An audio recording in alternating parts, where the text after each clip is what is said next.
So, just brought Lara in for her 6,000 mile service,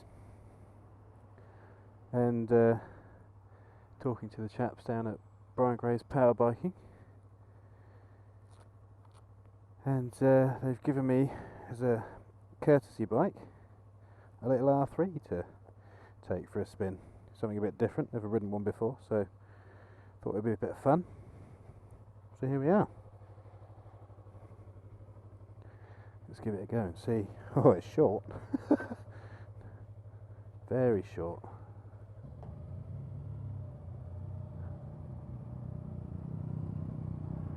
There's Lara going in with Colin.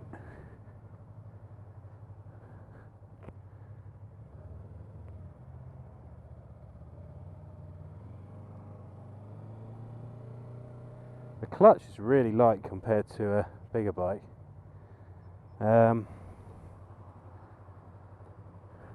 Yeah, it's very short. It's my first impression. I feel much lower down than I do on Vicky or Lara. Lara obviously is a considerably taller bike, but Vicky is also considerably taller than this. So if you're a bit of a shorty, this would be a good option for you.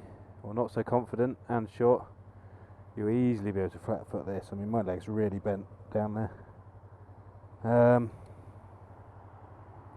So we'll see how she goes.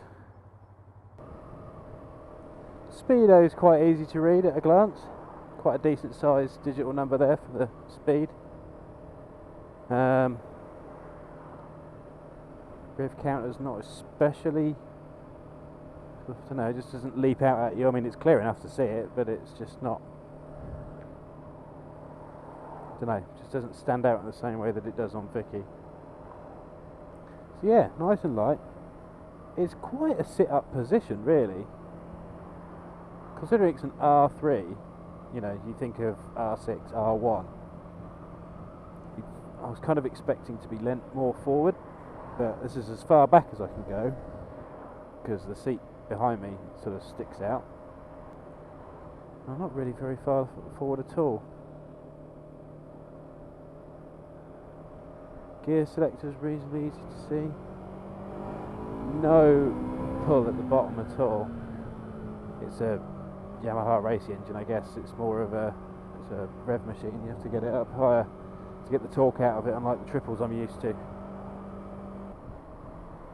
It feels a bit like, more like riding a 125 than it does like riding a 600. Which is a good thing from a learner perspective. Well, not a learner, but you know what I mean, someone who's just sort of gotten a bigger license, first bigger bike. I think that's not a bad thing. Nice and easy to control. Comfy. It's pretty comfy. I think on a longer distance my legs will probably be they're a bit squashed.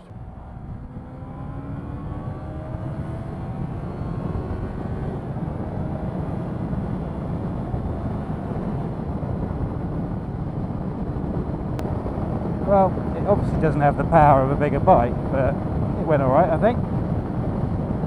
Picked up quite nicely. Thinking back to when I had my 125, thinking of trying to put myself back in that mindset and thinking of this as the next step up. I mean, it's a reasonably nice looking bike, so I think it ticks that box. I think over a 125 it's got a significant additional set of oomph, which would be a really good logical progression.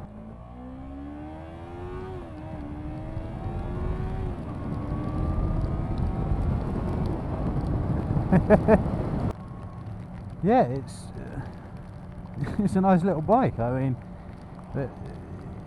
it's not a bike I would buy. It's not a size of engine I could go back to, but for what it is and the target audience, I think it's perfect. It's a lovely bike. As you can see, I've got glorious bloody weather for doing this. The only real issue I have with this as a bike is the brakes. They just don't inspire confidence. That front brake it doesn't feel like much is going on really. I mean, it's a great looking bike as well. I mean, you know, if you're out there for a sort of first bike from a 125 and you're into your sports bikes and you sort of, you know, you see yourself in some time riding an R6 or an R1 or a Fireblade or, you know, any of that kind of bike, you know, this is totally gonna ring your bell on that front, because it's a nice looking thing. It's probably nicer bloody looking than the sodding R1 is at the moment, to be honest, which is a bit of an ugly beast at the moment in my opinion.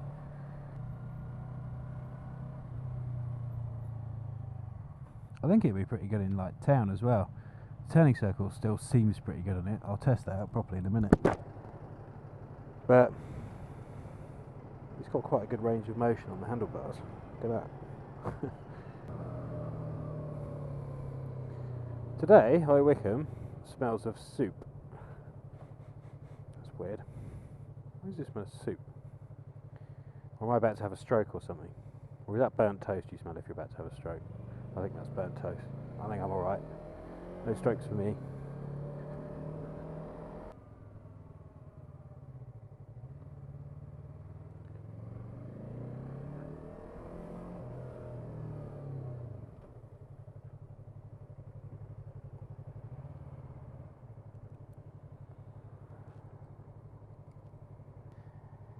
So, comes the end of my little time with the R3. There's Lara.